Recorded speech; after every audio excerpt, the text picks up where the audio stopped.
السلام علیکم dear viewers, ابھی ہم ڈسکس کریں گے تعلیمی کانفرنس 1947۔ 14 اگست 1947 کے بعد پاکستان ایک خود مختار اسلامی ریاست کے طور پر دنیا کے نقشے پر ابھرا۔ پاکستان کے قیام کا مقصد بر صغیر کی تقسیم نہ تھا، بلکہ مذہبی، معاشرتی اور تعلیمی لحاظ سے مسلمان قوم کی تشکیل تھا۔ پاکستان بننے کے بعد سب سے پہلا جو باقی مسائل کے ساتھ ساتھ سب سے بڑا مسئلہ تھا وہ تعلیم کا مسئلہ تھا کہ تعلیم کو کس طرح سے اس کا حصول ممکن بنایا جائے۔ تو بانی پاکستان قائد اعظم محمد علی جناح کو برطانوی نظام تعلیم میں پائی جانے والی خرابیوں کا پوری طرح احساس تھا۔ آپ نے 11 اکتوبر 1947 کو پاکستان میں اسلامی نظام تعلیم رائج کرنے کے لیے اپنے خیالات کا اظہار ان الفاظ میں کیا: پاکستان جس کے لیے ہم پچھلے 10 سال سے کوشش کر رہے تھے، خدا کا شکر ہے کہ ایک مسلمہ حقیقت بن گیا ہے، لیکن ایک نئی مملکت کا قیام ہی ہمارے مقاصد کے حصول کا ذریعہ ہے۔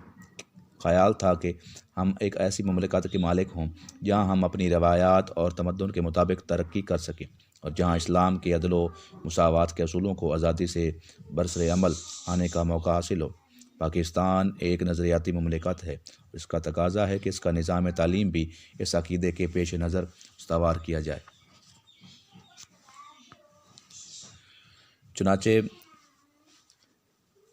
پہلی تعلیمی کانفرنس 27 نومبر 1947 کو کراچی میں شروع ہوئی اور 1 دسمبر 1947 تک جاری رہی۔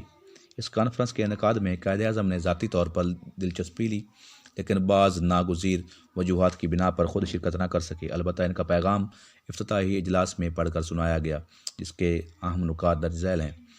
نمبر 1، ہمیں بحیثیت ایک آزاد اور اسلامی نظریہ کی حامل قوم کے اپنے نظام تعلیم کو اپنی تاریخ و ثقافت اور زمانے کے بدلتے ہوئے حالات کے مطابق ڈالنا چاہیے۔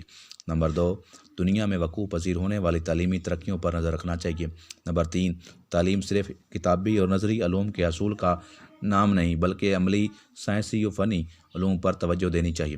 نمبر 4، تعلیم کے ذریعے اپنی نئی نسل کے کردار کی اس انداز میں تربیت کرنا کہ ان میں عزت نفس، دیانتداری، احساس ذمہ داری، احسار و قربانی اور قومی خدمت کا جذبہ پیدا ہو۔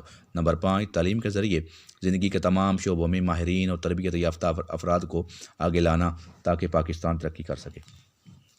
تعلیمی کانفرنس میں خطاب کرتے ہوئے وزیر تعلیم فضل الرحمان نے اپنے صدارتی خطبے میں یہ فرمایا کہ وہ تعلیم میں روحانی عنصر کو سب سے زیادہ اہمیت دیتے ہیں۔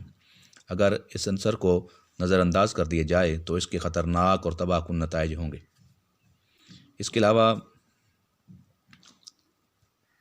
قومی اتحاد و استحکام کو بھی واضح کیا اور صوبائی عصبیت کے خطرات سے بھی آگاہ کرتے ہوئے فرمایا کہ بدقسمتی سے ہمارے عوام پنجابی، سندھی، بلوچی، بنگالی اور پٹھان ہونے پر فخر کرتے ہیں۔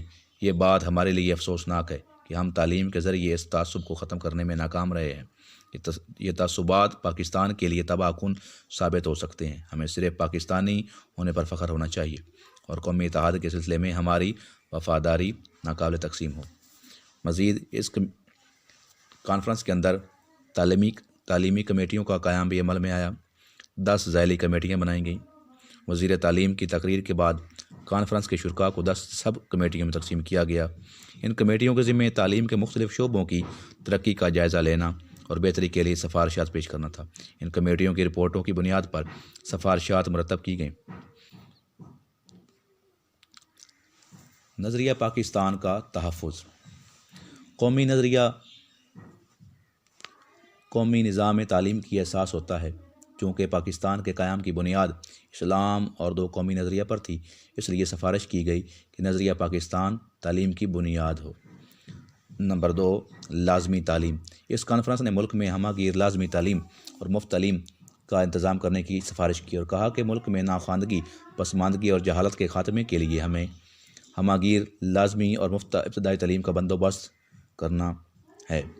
ابتدائی تعلیم سے متعلقہ کمیٹی نے سفارش کی کہ ابتدائی تعلیم کی مدت 5 سال ہو، جسے بعد میں بڑھا کر 8 سال کر دیا جائے۔